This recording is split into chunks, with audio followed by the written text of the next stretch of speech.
আল্লাহ পাক রব্বুল আলামিন এই জগতে আমাদের পাঠানোর আগে রূহের জগতেই আমাদের কাছ থেকে একটা অঙ্গীকার, মজবুত একটি ওয়াদা প্রতিশ্রুতি নিয়েছিলেন। দুনিয়ায় গিয়ে তোমরা কাকে মানবে, কে রব তোমাদের? আমি কি তোমাদের রব? রব নই? এই প্রশ্ন আমাদেরকে আল্লাহ করেছিলেন। শুধু আমাদেরকে নয়, এই সৃষ্টি জগতে যত ধর্ম, যত কর্ম, যত রকমের পথের মানুষ আছে, সকল ভাষা, বর্ণ, ধর্মের মানুষকে একত্রিত করে আল্লাহ এই অঙ্গীকার সকলের কাছ থেকে নিয়েছেন, কাউকে বাদ দিয়ে নেন নাই।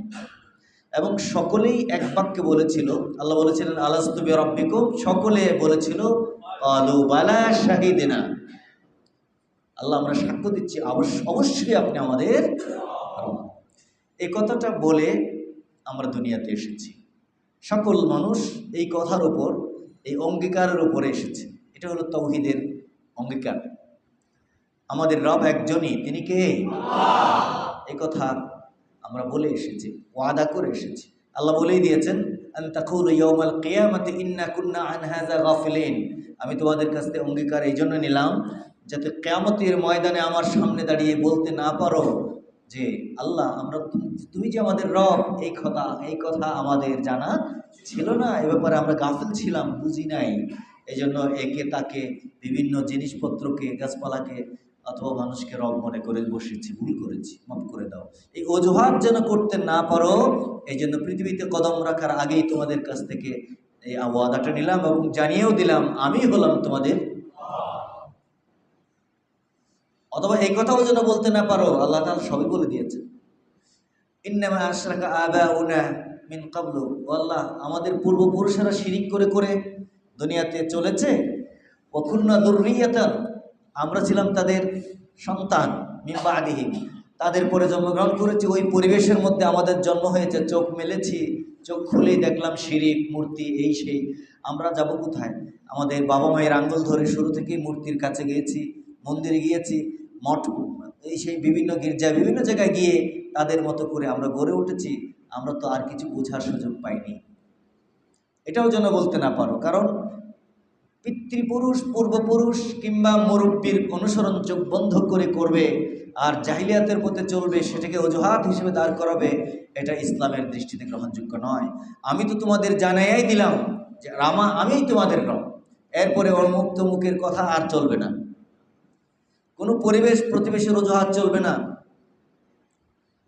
আল্লাহ তাআলা পরিষ্কার বলেছেন, তোমরা যেন এটা বলতে না পারো আফাতুহলিকুনা বিমা ফাআলাল মুবতিলুন, আল্লাহ আমাদের পূর্বপুরুষেরা আমাদের পথভ্রষ্ট করে দিল আর গোমরাহ করে দিল, এখন তুমি আমাদেরকে দুজকে দিবে? ওরাই তো আমাদেরকে পথভ্রষ্ট করেছে। নিজের দোষ অন্যের কাঁধে যেন চাপাতে চেষ্টা না করো।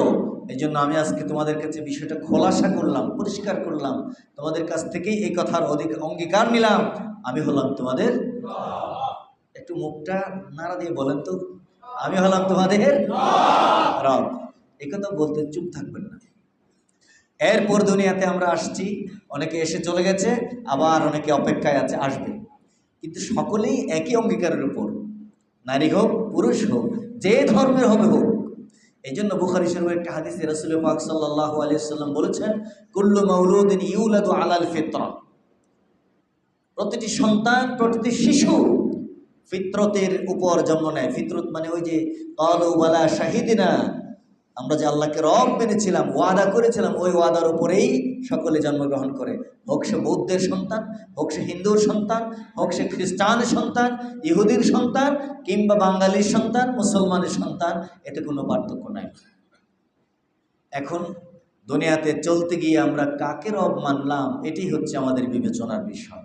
এই বিবেচনার উপর ভিত্তি করে আমার মৃত্যুকালীন অবস্থা এবং সেখান থেকে পরকাল কবর, বরজখের অবস্থা, এরপর হাসরের ময়দানে ওঠার অবস্থা, হাসরের ময়দানে আমার সামগ্রিক অবস্থা কিংবা পরকালীন ব্যবস্থাপনা নির্ভর করবে দুনিয়াতে আমি এখন কাকে রব মানছি, কার পথে চলছি, কতজনকে মানছি, এটার উপর। কারণ এটা একটা মৌলিক পয়েন্ট, মৌলিক প্রশ্ন, এবং এর উত্তর আমরা দিয়ে এসেছিলাম।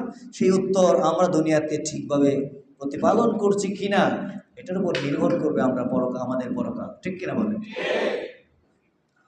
আমি গত জুমাতে কিছু উদাহরণ দিয়েছি। আল্লাহ তাআলা কোরআন মাজিদে বিভিন্ন রকম উদাহরণ দিয়ে আমাদেরকে যে তাওহীদের দাওয়াতটা বোঝানোর চেষ্টা করছেন নবীদের মাধ্যমে, সেগুলো শুনিয়েছিলাম। এখন আমি আপনাদের সামনে যে কথাটি বলতে চাই, আল্লাহ তাআলা যে নবী রাসূল পাঠালেন, যুগে যুগে ইতিহাসের মানুষের ইতিহাস যতটুকু প্রাচীন, যতটুকু পুরাতন, তৌহিদের ইতিহাস তারও চেয়ে প্রাচীন। কারণ এই পৃথিবীতে মানুষ যখন আসে নাই, তখন অন্য সৃষ্টি, এই সৃষ্টি জগতে যারা ছিল তারাও আল্লাহকেই মানত। সূর্য, সূর্য কি মানুষের আগের সৃষ্টি না পরে? চাঁদ, সূর্য, অন্যান্য নক্ষত্রমালা এবং গ্যালাক্সি, ছায়াপথ যা কিছু আছে বিশাল সৃষ্টি জগতের মধ্যে, সেগুলো তো মানুষের যে আরো পুরান সৃষ্টি, ঠিক না? এরাও কাকে মানে? আল্লাহ তাআলাকে মানছে। আল্লাহ তাআলা নিজেই কোরআনের মধ্যে এই কথাগুলো আমাদের জানিয়ে দিচ্ছেন। এরা কেউ আমাদের চেয়ে আমার ক্ষুদ্রও না, ছোটও না, আয়তনে, শক্তিতে আমাদের চেয়ে অকল্পনীয় ভাবে বড়। আল্লাহ পাক রব্বুল আলামিন বলছেন, ওয়ালাকাদ বা'আসনা ফি কুল্লি উম্মাতির রাসূলান আন ইবুদুল্লাহা ওয়াজতানিবুত তাগুত। আল্লাহ বলেন, আমি প্রতিটি জাতির মধ্যে রাসূল পাঠিয়েছি, প্রতিটি জাতির মধ্যে রাসূল পাঠিয়েছি। সকল নবী এবং রাসূলগণের কথা ছিল, তারা গিয়ে নিজের জাতির কাছে বলেছেন, আনি ইবুদুল্লাহ, তোমরা এক আল্লাহর গোলামি করো। কার গোলামি করো? ওয়াজতানিবুত তাগুত, আর আল্লাহ ছাড়া যাদের গোলামি, যাদের দাসত্ব তোমরা নিজেরা গ্রহণ করেছো কিংবা তোমাদের উপর চাপিয়ে দেওয়া হয়েছে, যেইভাবেই হোক না কেন, তোমরা যাদের গোলামি করা শুরু করে দিয়েছো সব ছেড়ে দাও। এরা হলো তাগুত। এরা কি? তাগুত মানে হলো খোদাদ্রোহী শক্তি। আল্লাহ তাআলার সাথে যারা বিদ্রোহ করে, আল্লাহর নির্দেশ, আল্লাহর আইন, আল্লাহর শাসন যারা মানে না এবং অন্যদেরকে মানতে দেয় না, তাদেরকে বলা হয় তাগুত। নিজেও না মানে, এতটুকু শুধু না, সে আবার আরেকজনকে জোর করে ধরে বুঝিয়ে সুজিয়ে সেই পথ থেকে ঠেকানোরও চেষ্টা করে। এই জাতের যারা, তাদেরকে কি বলে? তাগুত। আল্লাহর সকল নবীদের কথা ছিল, এক আল্লাহর গোলামি করো, আর আল্লাহর পরিবর্তে যে তাগুতকে তোমরা মানতে শুরু করেছো সেগুলো পরিহার করো, সেগুলো ছেড়ে দাও। এটি হচ্ছে সূরা নাহল 36 নম্বর আয়াত। এরপরে আল্লাহ পাক রব্বুল আলামিন সূরা আম্বিয়ার 25 নম্বর আয়াতে বলছেন, ওয়ামা আরসালনা মিন ক্বাবলিকা মির রাসূলিন ইল্লা নূহি ইলাইহি আন্নাহু লা ইলাহা ইল্লা আনা ফা'বুদুন। আল্লাহ পাক রব্বুল আলামিন বলেন, হে নবী, আপনার আগে যত নবী আর রাসূল এই দুনিয়াতে প্রেরণ করেছি, আমাদের নবীর পরে কোনো নবী আসবে নাকি? সবাই তো ওনার আগেই চলে গেছে। আল্লাহ বলছেন, যত নবী আর রাসূল আপনার আগে প্রেরণ করেছিলাম, সকলের কাছে আমি ওহী প্রেরণ করেছি। এই কথা বলে ওহীর মূল কথা ছিল আন্নাহু লা ইলাহা ইল্লা আনা, আমি আল্লাহ ছাড়া আর কোনো ইলাহ নাই, মাবুদ নাই, উপাস্য নাই, ইবাদত পাওয়ার মতো আর কেউ নাই, গোলামি পাওয়ার আর অধিকার কারো নাই। ফা'বুদুন, অতএব তোমরা আমার দাসত্ব করো। কার? অতএব শুধু আল্লাহর দাসত্ব করবে, আল্লাহ ছাড়া আর কেউ তোমাদের দাসত্ব, গোলামি, তোমাদের সিজদা, তোমাদের মাথা নত করা, হাত তোলার কোনো কিছু পাওয়ার অধিকার আর কারো নাই। শুধু আল্লাহর গোলামি করো। আল্লাহ তাআলা সূরা বাকারার 38 নম্বর আয়াতের মধ্যে বলছেন, আদম আলাইহিস সালামকে দিয়ে আল্লাহ শুরু করছে, কারণ প্রথম নবীকে, প্রথম মানুষকে দুনিয়াতে আদমকে পাঠাচ্ছেন। পাঠানোর সময় শুরু করছেন তাওহীদের, এই পৃথিবীতে মানুষের কদম রাখার সাথে তাওহীদের পথ চলা। মানুষ তাওহীদ ছাড়া পৃথিবীতে আসে নাই। মানুষ এই পৃথিবীতে অন্য কারো দাসত্ব করতে, হঠাৎ করে একজন নবী এসে মানুষকে ডাক দেওয়া শুরু করেছেন। বিষয়টা এরকম নয়। মানুষকে আসার আগে আল্লাহ ওয়াদা নিয়ে স্মরণ করিয়ে মুখস্থ করিয়ে দিয়েছেন। এরপর প্রথম মানুষ যাকে পাঠালেন তাকেই নবী বানালেন। তার সন্তান হবে যারা, তার স্ত্রী, সন্তান, পরিজন যেন এই দাওয়াত পায়, এই দাওয়াত যেন তাদের কাছে পৌঁছাতে পারে। প্রথম মানুষটাকে তিনি নবী করে এই কথা জানিয়ে দিলেন যে এই তাওহীদ ছাড়া আর কিছু বানা যাবে না, এক আল্লাহকে মানতে হবে। আল্লাহ পাক রব্বুল আলামিন হযরত আদম আলাইহিস সালামকে আর হাওয়া আলাইহিস সালামকে এই পৃথিবীতে যখন নামিয়ে দিলেন, পাঠিয়ে দিলেন। তখন তাদের বললেন, قُلْنَا اهْبِطُوا مِنْهَا جَمِيعًا فَإِمَّا يَأْتِيَنَّكُم مِّنِّي هُدًى فَمَن تَبِعَ هُدَايَ فَلَا خَوْفٌ عَلَيْهِمْ وَلَا هُمْ يَحْزَنُونَ। তোমরা দুনিয়াতে যাও, তোমরা দুনিয়াতে যাওয়ার পরে আমার পক্ষ থেকে হেদায়েত আসবে, ওহী আসবে, পথ নির্দেশিকা তোমাদের কাছে পৌঁছাবে। আর তোমাদের মধ্য থেকে যারা আমার পথ অনুসরণ করবে, হিদায়াত অনুসরণ করবে, যারা আমার পথের অনুসারী হবে, ফালা খাউফুন আলাইহিম ওয়ালা হুম ইয়াহজানুন, দুনিয়ায় তাদের কোনো ভয় নাই এবং আখিরাতেও তাদের কোনো দুশ্চিন্তা করার কারণ নাই। আমি নিরাপত্তা দিলাম, গ্যারান্টি দিলাম, নিশ্চয়তা দিলাম, তাদের নাজাত এবং মুক্তি নিশ্চিতভাবে মিলবে ইনশাআল্লাহ। তাওহীদের পথের পথিক, এক আল্লাহর পথের পথিকদের কোনো পরাজয় নাই, ব্যর্থতা নাই, গ্লানি নাই। তাদেরকে রশিতে ঝোলান, ফাঁসিতে ঝোলান, বন্দুক দিয়ে মারেন, ছুরি দিয়ে মারেন, যাই করেন, এই পথের পথিকের জীবনে কোনো ব্যর্থতা নাই নাই নাই, ঠিক কিনা বলেন? এটাই হচ্ছে মুক্তি এবং নাজাতের পথ। তারা হেসে হেসে জীবন দেয়, আল্লাহর কাছে পৌঁছে যায়, সুবহানাল্লাহ। তারা মনে করে এই চোখ বন্ধ করলাম, আমার প্রাণ পাখি বেরিয়ে গেল, আমার পরম প্রিয় প্রভুর সাথে আমার সান্নিধ্য হয়ে যাবে। আমি তো এটার জন্যই অপেক্ষা করছি, আমার জীবন, আমার ইন্তজার এটার জন্যই তো। পৃথিবীর মানুষ মনে করে হারে মেরে ফেললো, শেষ করে দিল। না না না, কি মেরে ফেলবে? মৃত্যু হয় না মানুষের, মৃত্যু কোথায়? আপনি মরেন যে আপনার জীবনটা, আত্মাটা বেরিয়ে আরেক জায়গায় চলে যায়, ঠিক কিনা? আত্মা তো মরে নাই, ট্রান্সফার হয়েছে, এখান থেকে ইন্তেকাল করেছে। ইন্তেকাল মানে ট্রান্সফার হওয়া, আরেক জায়গায় চলে গেছে। চাপ দিয়ে ধরে মেরে দিলেন, ওই লোক আল্লাহ তাআলার কাছে চলে গেছে। তার জীবনের সবচেয়ে কাঙ্ক্ষিত পরম যে চাওয়া ছিল, তিনি ওখানে পৌঁছে গেছেন, সফল হয়ে গেলেন না তিনি? আর যিনি এই কাজটা করলেন তিনি কি হলেন? চরমভাবে ব্যর্থতায় পর্যবসিত হলেন। আমার প্রিয় ভাইরা, আল্লাহ তাআলা বলছেন, লাকাদ আরসালনা নূহান ইলা কওমিহি ফাকালা ইয়া কওমি ইবুদুল্লাহা মা লাকুম মিন ইলাহিন গায়রুহু, সূরা আরাফ 59। আল্লাহ বলেন, নূহকে আমি পাঠালাম তার জাতির কাছে। আদম আলাইহিস সালামের পরে সবচেয়ে বড় নবী এবং রাসূল, রিসালাত প্রাপ্ত যিনি ছিলেন তিনি হলেন নূহ আলাইহিস সালাম। সব আলোচনা আনলে অনেক বেশি হবে। আল্লাহ বলেন, নূহকে পাঠালাম, তিনি তার জাতিকে ডাক দিয়ে ৯৫০ বছর ধরে যে দাওয়াতটি দিয়েছিলেন, সেই দাওয়াত ছিল ইয়া কওমি ইবুদুল্লাহ, ও আমার জাতির লোকেরা একমাত্র আল্লাহর গোলামি করো, মা লাকুম মিন ইলাহিন গায়রু, তিনি ছাড়া তোমাদের আর কোনো মাবুদ নাই, আর কোনো ইলাহ নাই, উপাস্য নাই, তোমরা ডাক দিতে পারো এমন আর কেউ। হযরত হুদ আলাইহিস সালামের কথা একই সূরা আরাফের মধ্যে আল্লাহ এর পরে বলছেন, আল্লাহ বলেন, ওয়া ইলা আদিন আখাহুম হুদা ক্বালা ইয়া কওমি ইবুদুল্লাহা মা লাকুম মিন ইলাহিন গায়রুহু আফালা তাত্তাকুন।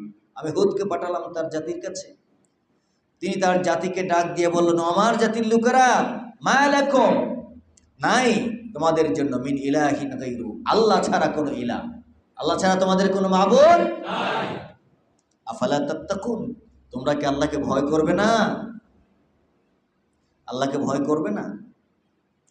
আল্লাহ তাআলা সালেহ আলাইহিস সালামের কথা বলছেন, ওয়া ইলা আদিন আখাহুম সালিহা ইয়া কওমি ক্বালা ইয়া কওমি ইবুদুল্লাহা মা লাকুম মিন ইলাহিন গায়রুহু ওয়া আনশাআকুম মিনাল আরদি ওয়াস্তা'মারাকুম ফিহা ফাস্তাগফিরুহু সুম্মা তুবু ইলাইহি।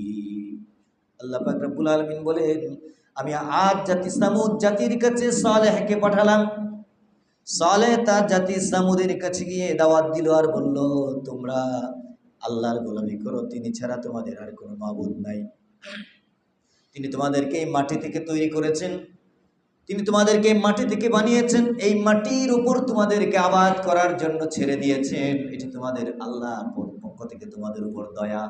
মাটি থেকে তোমাদের বানালেন, এই মাটি আবাদ করার সুযোগ তোমাদের দিয়েছেন। সুবহানাল্লাহ। এই জমিন এখান থেকে তোমাদের বানানো হয়েছে। আবার এই জমিনের উপর তোমাদেরকে বসবাস করার সুযোগ দিয়েছেন কে? এখান থেকে ফসল বের করে খাবারের ব্যবস্থা করেছেন কে? ওয়াস্তা'মারাকুম ফিহা, এটাকে আবাদ করার সুযোগ দিয়েছেন। মাটি কুড়ে ভিতর থেকে তেল বের করবে, পেট্রোল বের করবে, খনি থেকে বিভিন্ন রকমের পদার্থ বের করবে। এই জমিন তোমার জন্য বুক খুলে দেবে, পেট খুলে দেবে, তোমার সভ্যতা সংস্কৃতি গড়ার জন্য সব কিছু তোমাকে দেবে। এই জমিনকে তোমাদের উপযুক্ত করেছেন কে? নাকি আরো কেউ আছে? অতএব ফাস্তাগফিরু, এই জীবনে চলার পথে ভুল ত্রুটি যা হয়েছে এর জন্য আল্লাহর কাছে ক্ষমা চাও, ইস্তেগফার করো। সুম্মা তুবু ইলাইহি, তার কাছে চলে আসো, সব ছেড়ে তার কাছে চলে আসো। কার কাছে? আমার প্রিয় ভাইরা, ওয়া ইলা মাদিয়ানা আখাহুম শুআইব, শুআইব আলাইহিস সালামকে আল্লাহ মাদিয়ানে পাঠালেন। তিনি সেখানে তাওহীদের দাওয়াত দিলেন। তিনি কি বলেছেন? ক্বালা ইয়া কওমি ইবুদুল্লাহ মা লাকুম মিন ইলাহিন গায়রু। ভাষা একই রকম না? হাজার বছরের ব্যবধানে একজন নবী থেকে আরেকজন নবীর দূরত্ব হাজার হাজার বছর, কিন্তু দাওয়াতের মধ্যে কোনো পার্থক্য? একই রকমের দাওয়াত, একই রকমের দাওয়াত। এটা যদি নিজেদের তৈরি করা হতো তাহলে ভাষা, দাওয়াতের আলোচনার বিষয়বস্তু, দাওয়াতের সিস্টেম ভিন্ন রকম হয়ে যেত। এক একজন এক এক দিকে ডাকতেন, ঠিক কিনা? আমরা যেরকম 10 জনের 10টা মত, এক জায়গায় বসেও আমরা একমত হতে পারি না। আল্লাহর নবীগণ একই ভাষায় সবাই কথা বলেন নাই। দুনিয়াতে যত ভাষা ছিল তত নবী এসেছেন, যত জাতি ছিল তত নবী এসেছেন।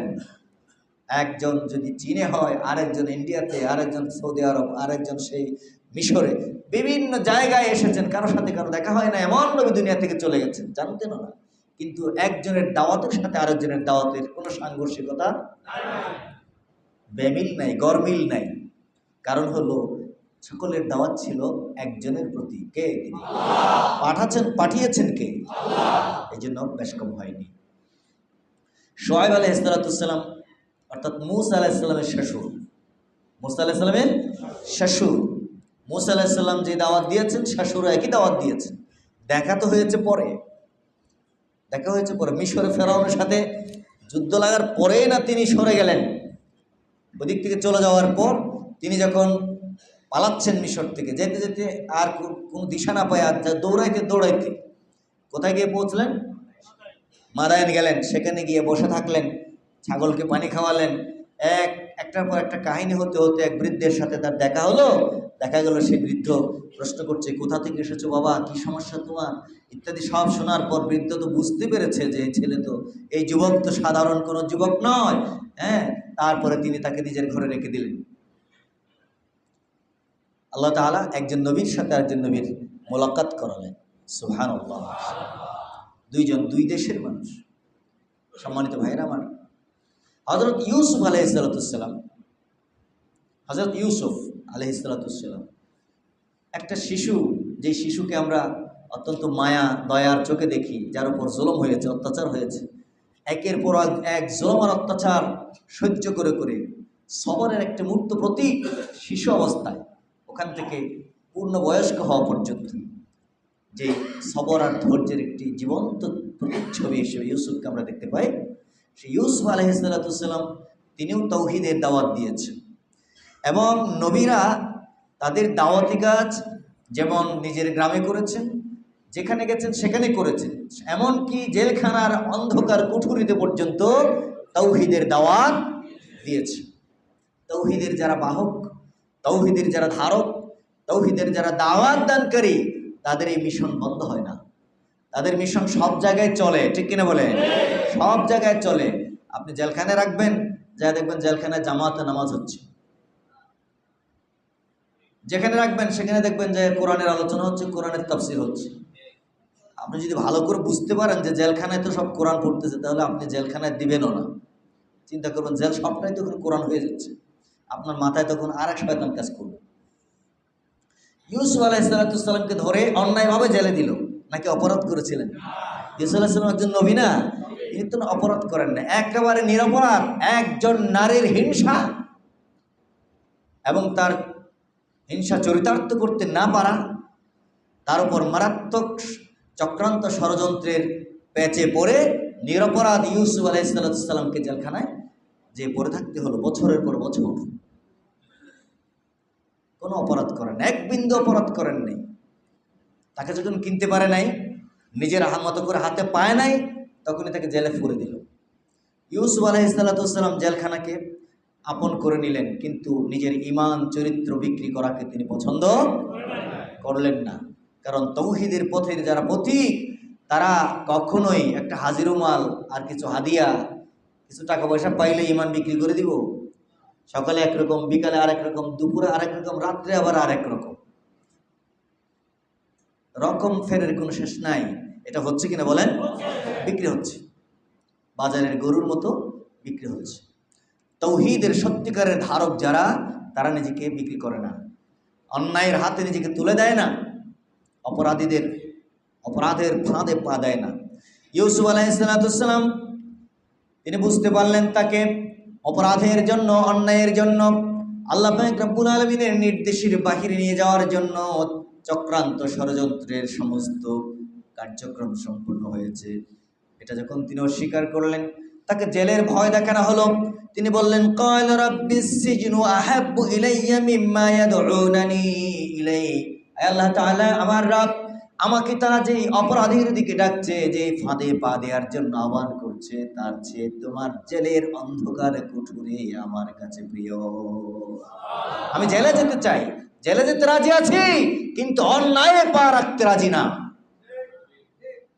অপরাধ করব না।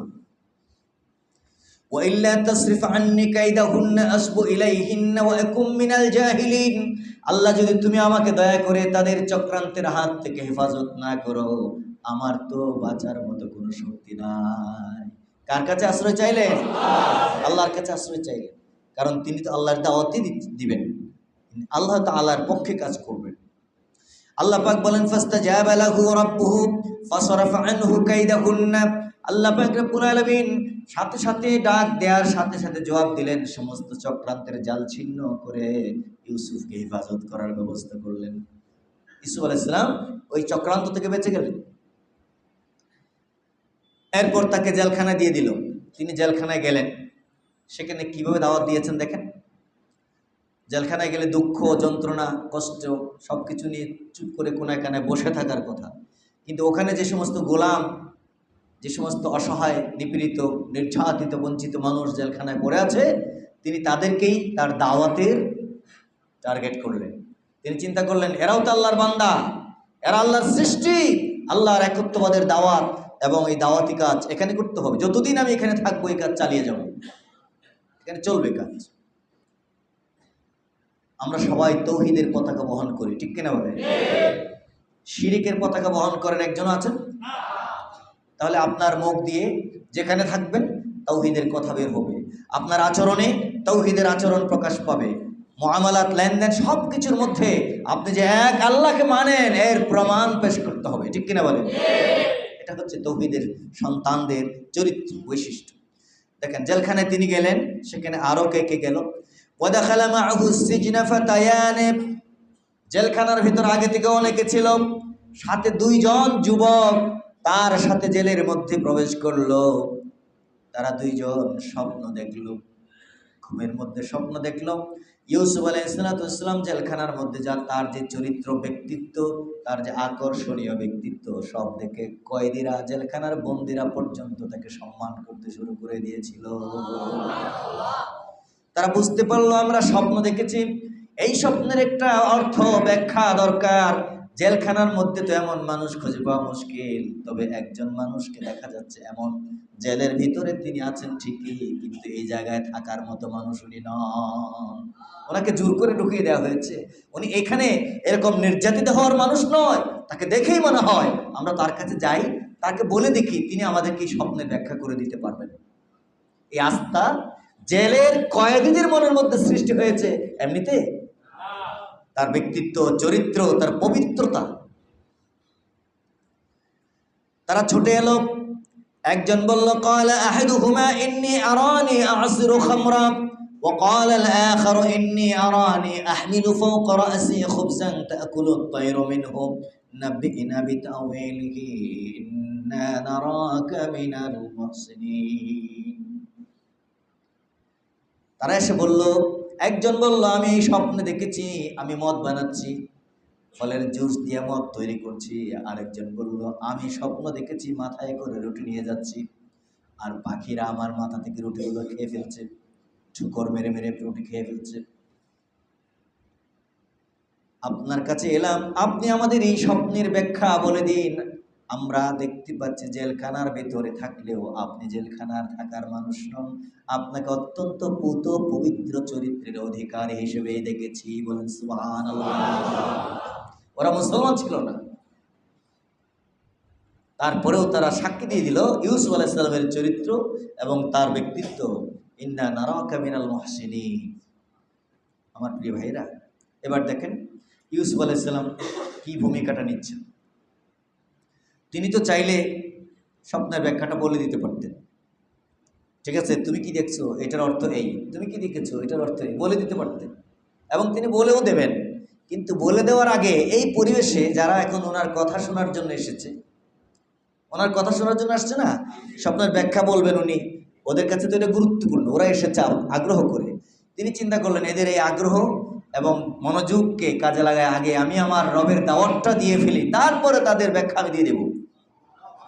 একজন তৌহিদের পতাকাবাহী, তার কাছে সবচেয়ে মূল্যবান হলো তৌহিদের দাওয়াত। আমার প্রিয় ভাইয়েরা, আজকে নবী যার কথা এখন বলছি, অন্যান্য নবীদের কথা পড়লাম কোরআন থেকে, তারা যে তৌহিদের পতাকা বহন করতেন, আমরা কি সেই পথের পথিক নই? কথা বুঝতে পারেন নাই? আমরা কি তাদের পথের পথিক নই?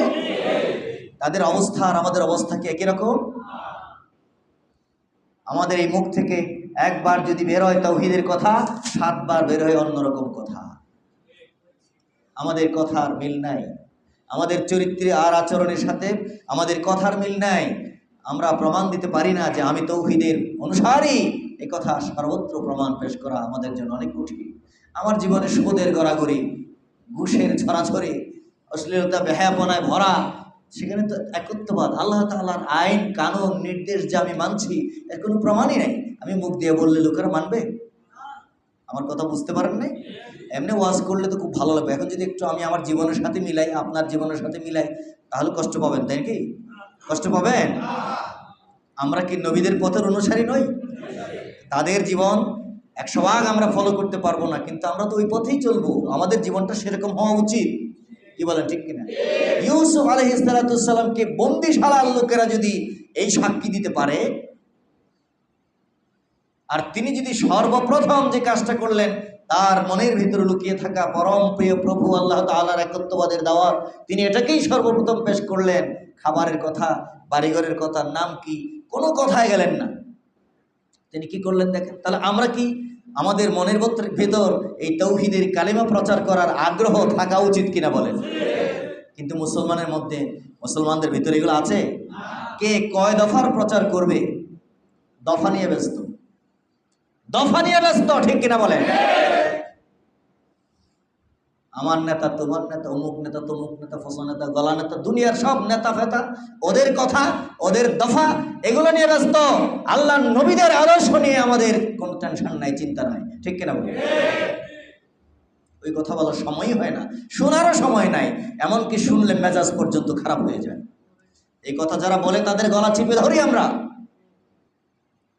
তাওহীদের কথা বললে সহ্য হয় না, নাকি এটাও ঠিক না?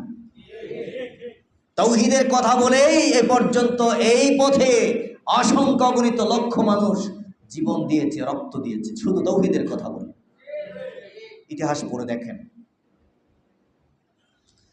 হযরত ইউসুফ আলাইহিস সালাম বললেন, ঠিক আছে বসো। قال لا يأتيكما طعام ترزقانه إلا نبأتكما بتأويله قبل أن يأتيكما। ও আমার প্রিয় বন্ধুরা, জেলখানার বন্ধুরা, তোমরা যে স্বপ্ন দেখেছো, এই স্বপ্নের ব্যাখ্যা আমি তোমাদের বলে দেব। তোমাদের খাবার, আজকের যে পরবর্তী খাবার, যে খাবারের বেলা সামনে আসছে, ওই বেলার খাবারটা আসার আগেই তোমাদের স্বপ্নের খবর, স্বপ্নের ব্যাখ্যা আমি তোমাদের দিয়ে দেব। ধরেন এখন এই টাইমে সামনে দুপুরের খাবার আসবে না, কয়েদিদের খাবার দেওয়া হয়তো, তিনি বললেন তোমাদের এই পরবর্তী খাবার আসার আগেই আমি তোমাদের এই স্বপ্নের ব্যাখ্যা দিচ্ছি। তবে এই যে ব্যাখ্যাটা দেব আমি, জানো এটা কার? এটা কোথা থেকে পেয়েছি? এটা আমার নিজের জ্ঞান বুদ্ধি দিয়ে আমি দিচ্ছি না, কিন্তু আমাকে এই ব্যাখ্যাটা শেখানো হয়েছে। কে শিখিয়েছেন? যালিকুমা মিম্মা আল্লামানি রব্বি, আমাকে এই স্বপ্নের ব্যাখ্যা শিক্ষা দিয়েছেন আমার রব। কোন দিকে নিয়ে গেলেন? রবের দিকে নিয়ে গেলেন। আমি যা বলবো তোমাদের, এটা সবটা আমাকে আমার রব শিক্ষা দিয়েছেন। দাওয়াত শুরু হয়েছে কিনা? দাওয়াত শুরু হয় নাই?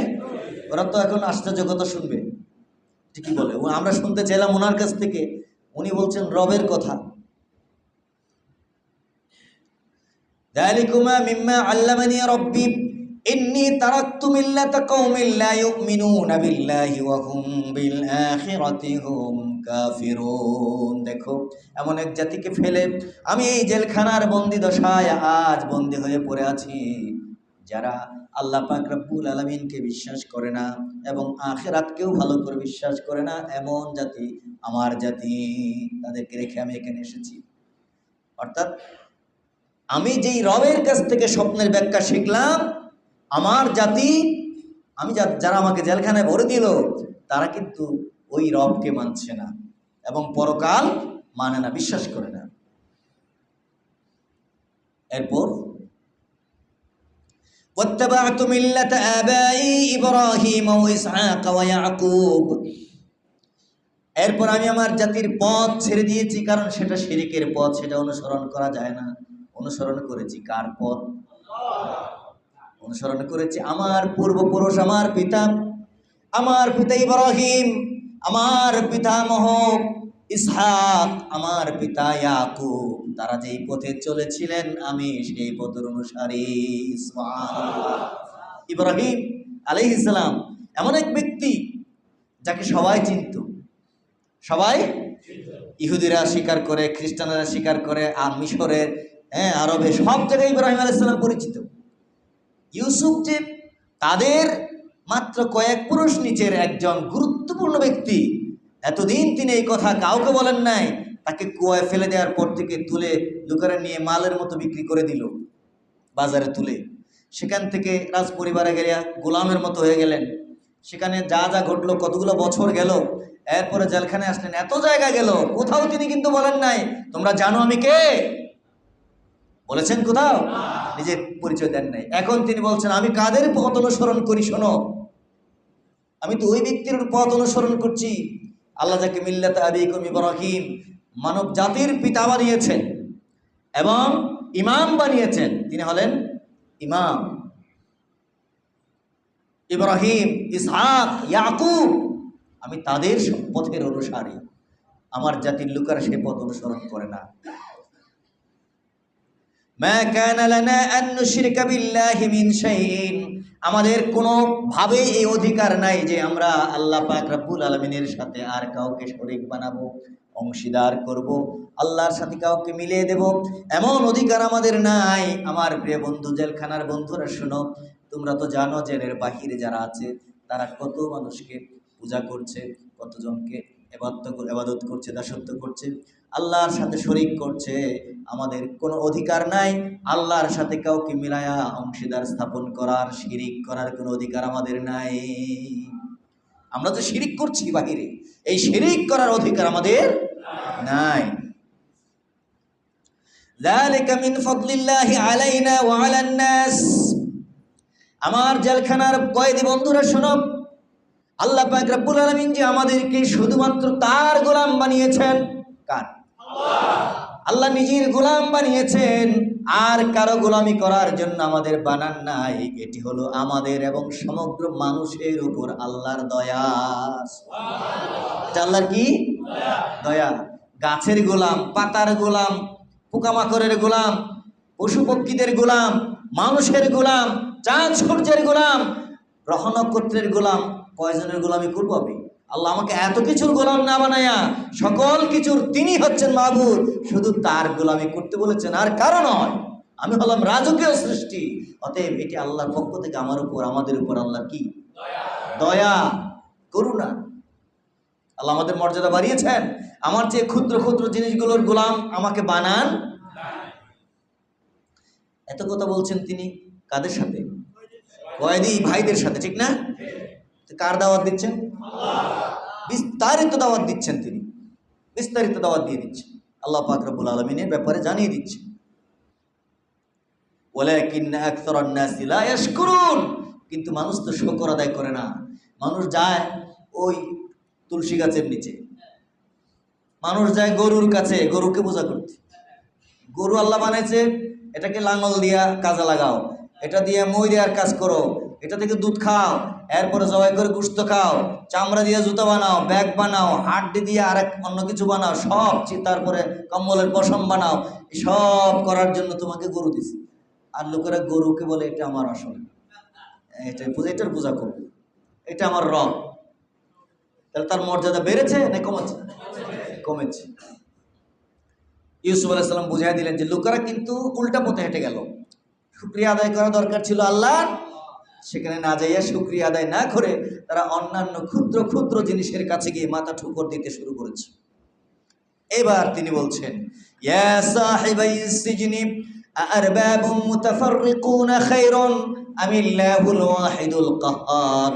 ও আমার জেলখানার কয়েদি বন্ধুরা, তোমরা বলো তো দেখি, ছিন্ন ভিন্ন বিভিন্ন রকমের ছোট বড় মাঝারি, সাদা কালো, উঁচু নিচু, অসংখ্য অগণিত সৃষ্টিকে দেবদেবী বানিয়ে পূজা করা ভালো, নাকি মহাপরাক্রমশালী ক্ষমতাধর আল্লাহ পাক রব্বুল আলামিনের ইবাদত করা ভালো? কোনটা ভালো? কোনটা ভালো? আল্লাহ নবী প্রশ্ন করছেন, কোনটা ভালো বলো তো দেখি। পোকামাকড়, গাছপালা, মানুষ, এই সেই গায়ে কাপড় নাই, এগুলোর পূজা করব, নাকি এই সব কিছুর স্রষ্টা যিনি তার ইবাদত করব? কোনটা ভালো? কোথায় মর্যাদা, কোথায় সম্মান? এত লম্বা আলোচনা, এত বিস্তারিত দাওয়াত, এত যুক্তি প্রমাণ তাওহীদের জন্য পেশ করলেন হযরত ইউসুফ আলাইহিস সালাতুস সালাম। তিনি আরো বলছেন, মা তা'বুদুনা মিন দুনিহি ইল্লা আসমাআন সাম্মাইতুমুহা আনতুম ওয়া আবাউকুম মিম্মা আনজালাল্লাহু বিহা মিন সুলতান। ও আমার বন্ধুগণ, তোমরা এবং তোমাদের বাপ দাদারা আর সমাজের লোকেরা যাদের পূজা করে, যাদের গোলামি দাসত্ব করে, ওগুলো তো কতগুলো নাম, লক্ষ্মী পূজা, লক্ষ্মী দেবী, ফক্কি দেবী, তারপরে কি দেবী, বিভিন্ন জাতের দেবী, শেষ নাই, নামের তো শেষ নাই, অসংখ্য গণিত নাম। আল্লাহ বলছেন, আসমাআন সাম্মাইতুমুহা আনতুম ওয়া আবাউকুম, তোমরা যাদের নাম রেখেছো, নাম ছাড়া কিছু নাই। ওটাকে আছাড় দিলে ভেঙে যায়, ওটার নাম লক্ষ্মী দেবী, আর একটার নাম সূর্য দেবী, আর একটার নাম চন্দ্র দেবী, অমুক দেবী, তমুক দেবী, দুনিয়ার সব নাম তোমরাই তো দিয়েছো, আর তোমাদের পূর্বপুরুষেরা দিয়েছে না, ঠিক কিনা ভাই? নাকি এগুলোর পক্ষে কোরআনের আয়াত আছে? আল্লাহ বলছেন, মা আনজালাল্লাহু বিহা মিন সুলতান, এর পক্ষে একটা দলিল নাই, প্রমাণ নাই, কোথাও নাই, তোমাদের মুখের কথা ছাড়া আর কিচ্ছু নাই। তোমরা নিজেরা নাম দিয়েছো, এবার তোমরা নিজেরাই ওদেরকে দেবতা বানিয়ে পূজা করছো। তোমাদের দেবতা তোমাদের পকেটে থাকে, এটা পকেট থেকে বাহিরে রাখলে কুকুরে পেশাব করে ভিজিয়ে দেয়, এর নিজেকে রক্ষা করার ক্ষমতা নেই। দরজা বন্ধ করে তালা দিয়ে হেফাজত করো তোমরা, আর ওরা হলো তোমাদের রব, তোমাদের মালিক। কি মালিক? একজন যখন সব ভেঙে সব টুকরো টুকরো করে কোরালটা একজনে একটার কান্দে ঝুলিয়ে রাখলো, বাকিগুলো সব পড়ে আছে, ভেঙে গোড়া হয়ে গেছে। ওরা কিছু সিন্নি, মিঠাই, মন্ডা, এটা সেটা নিয়ে যখন পূজার ইয়ার থেকে এসে, মেলা থেকে এসে যখন দেবতাদের সামনে যখন খাবার রাখতে গেল, দেখলো দেবতা তো সব শেষ, মাটিতে পড়ে আছে, গুঁড়ো হয়ে গেছে। একটার কাঁধের উপরে বিরাট কোরাল। সবাই মিলে চিন্তা করলো, সর্বনাশ, এই তো ভালো, আমাদের দেবতাগুলোকে এই কাজ কে করলো? একজন বলছে যে, ক্বালা সামি'না ফাতান ইয়াযকুরুহুম ইউক্বালু লাহু ইব্রাহিম, আমরা এক জায়গায় শুনেছিলাম, একটা ছেলে, একটা যুবক আমাদের এই দেবতাদের ব্যাপারে কথাবার্তা বলতে শুনেছিলাম, ওটার নাম ইব্রাহিম, সম্ভবত সেই করেছে। তারা আলোচনা করে একটা সন্দেহের উপরে ইব্রাহিম আলাইহিস সালামকে ধরে নিয়ে চলে আসলো, এনে সামনে দাঁড় করায় বললো, আনতা ফাআলতা হাযা বিআলিহাতিনা ইয়া ইব্রাহিম, ইব্রাহিম, আমাদের এই ইলাহগুলোকে এরকম মেরে ভেঙে দিয়েছো, মেরে শেষ করে দিয়েছো, তুমি এই কাজটা করেছো নাকি? ইব্রাহিম আলাইহিস সালাম একটু টেকনিক করে বললেন, আমি কেন করতে যাব? বাল ফাআলাহু কাবীরুহুম হাদা, ওই যে বড় ওই যে ওটা দেখো না তোমরা, কোরালটা এখনো নিয়ে দাঁড়ায় আছে। ফাসআলুহুম, তো প্রশ্ন করো, যারা পড়ে আছে ভেঙে ওদেরকে জিজ্ঞেস করো কে মেরেছে, আবার অথবা ওটাকে জিজ্ঞেস করো। ইন কানু ইয়ানতিকুন, কথা বলতে পারলে বলুক। একেবারে মূর্তির সামনে, মূর্তির লাশ ভেঙে পড়ে আছে ওইগুলোর সামনে এই তর্ক চলছে। তখনই তো তারা বললো যে সর্বনাশ, এটা তো জবাব দেওয়া সম্ভব না, এই মূর্তি তো কখনোই কথা বলবে না, এটাকে মেরে ফেলা ছাড়ার উপায় নাই। এখন যেহেতু নিজেরা হেরে গেল, তখন বললো যে হাররিকুহু ওয়ানসুরু আলিহাতাকুম, এই ইব্রাহিমকে আগুনে পুরো আর তোমাদের দেবতাগুলোকে, তোমাদের ইলাহগুলোকে সাহায্য করো। সাহায্য করে কে? ইলাহ নিজে নাকি ইলাহকে সাহায্য করতে হয়? হ্যাঁ, এমন ইলাহের পূজা করব যে ইলাহকে সাহায্য করতে হয়, এটা পূজা করে লাভটা কি?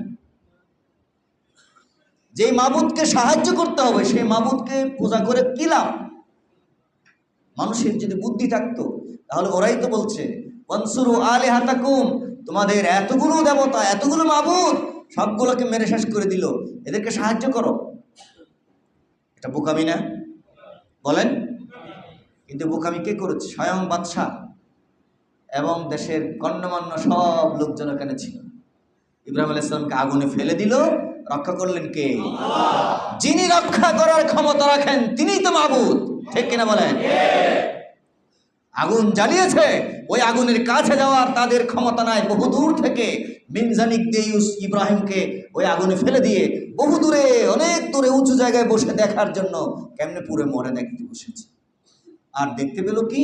আগুনের ভিতরে ইব্রাহিম আলাইহিস সালাম খুব আরামে বসে আছেন, কিছুই হয় না। কতক্ষণ পরে সুন্দর হেঁটে হেঁটে বেরিয়ে চলে আসছে, একটা পশম পর্যন্ত পড়ে নাই। ওদের আগুনটা পর্যন্ত কাজ করলো না, আগুনের পোড়ানোর দাহন ক্ষমতা যিনি থামিয়ে দিলেন তিনি কে? এরকম ক্ষমতা পাওয়ার যার আছে তিনিই তো মাবুদ। যাদেরকে পিটিয়ে গুরু করা যায়, ভেঙে ফেলা যায়, এরা কিভাবে ইলা হয়? আজও পর্যন্ত অনেক বড় বড় জ্ঞানী বিজ্ঞানীরা এই ধরনের মাটির দলা, মাটির মূর্তি ফুর্তির পূজা করছে কিনা বলে? ওদের বুদ্ধি জ্ঞানের উপরে শয়তান পেশাব করে দিয়েছে। আমার প্রিয় ভাইরা, ইউসুফ আলাইহিস সালাম বলে দিলেন এগুলো তোমাদের রাখা কতগুলো নাম, এটার নাম এই, ওটার নাম ওই, প্রত্যেকটার নাম আছে। হাতির সুরের মতো কতগুলো দিয়ে রাখছে। মানুষের আবার এরকম হাতির সুর হয়? কল্পনায় যা এসেছে তাই বানিয়েছে। একটার হাত হলো কটা, 12টা না 14টা, যা কল্পনায় এসেছে তাই করে দিয়েছে। এক হাতে দা, আর এক হাতে ছুরি, আর এক হাতে মারার জন্যই যেন এটা এসেছে। দেখো, আমাদের রবের কাজ শুধু মারা নাকি? আমাদের খাওয়ায় কে? আমাদের বাঁচিয়ে রেখেছে কে? জীবনের সমস্ত চাহিদা পূরণ করে আমাদেরকে মহব্বত করে ভালোবেসে আমাদের রক্ষা করছেন কে? এই জমিনে আকাশে সবচেয়ে ভালোবাসেন আমাদেরকে কে?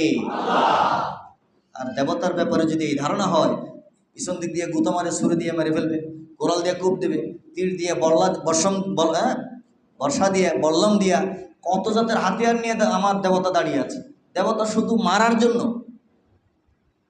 আমাদের রব, তার সবচেয়ে বেশি গুণ হচ্ছে রহমান, রহিম, গফফার, সত্তার, ঠিক কিনা বলেন? আমার প্রিয় ভাইরা, ইউসুফ আলাইহিস সালাম দাওয়াত দিলেন যে তোমাদের এগুলো কতগুলোর নাম, এগুলো ইবাদত করা যাবে না। ইনিল হুকমু ইল্লা লিল্লাহ, একমাত্র ইবাদত করতে হবে কার? আইন এবং নির্দেশ কার চলবে? আর কারো চলবে না। ইউসুফ আলাইহিস সালাম পরিষ্কার করে বিস্তারিতভাবে তিনি দাওয়াত দিলেন, আমারা আল্লাহ তা'বুদু ইল্লা ইয়াহু। আল্লাহ নির্দেশ দিয়েছেন যে তোমরা তিনি ছাড়া আর কারো গোলামি করবে না, দাসত্ব করবে না, ইবাদত করবে না, কারো চেষ্টা করবে না। এখনো পর্যন্ত কি স্বপ্নের ব্যাখ্যা দিয়েছেন তিনি? হ্যাঁ, দেন নাই। এই যে কথা শেষ হয়ে আসছে, যালিকা দ্বীনুল কাইয়্যিম। আমার প্রিয় বন্ধুরা, এটাই হচ্ছে সত্যিকারের জীবন ব্যবস্থা, সহজ সরল পথ, মজবুত জীবন ব্যবস্থা। আল্লাহর গোলামি ছাড়া আর কোনো পথ সঠিক পথ নয়। এরপরে আল্লাহর প্রিয় নবী এবারে স্বপ্নের ব্যাখ্যা দিলেন, ইয়া সাহিবাই সিজিন আম্মা আহাদুকুমা ফায়াসকি রাব্বাহু খামরা। তোমাদের একজনের ব্যাখ্যা হলো যে মদ বানাচ্ছিল, তার স্বপ্নের ব্যাখ্যা হচ্ছে সে তা বাদশাকে মদ পান করাবে, রাজকীয় দরবারে সে মদ পানের সাকি হবে সে। আরেকজনের অবস্থা হচ্ছে তার ফাঁসি হবে, তার ফাঁসি হওয়ার পর তার মাথার মগজ পাখিরা খাবে। এবং অলরেডি এটা ফয়সালা হয়ে গেছে।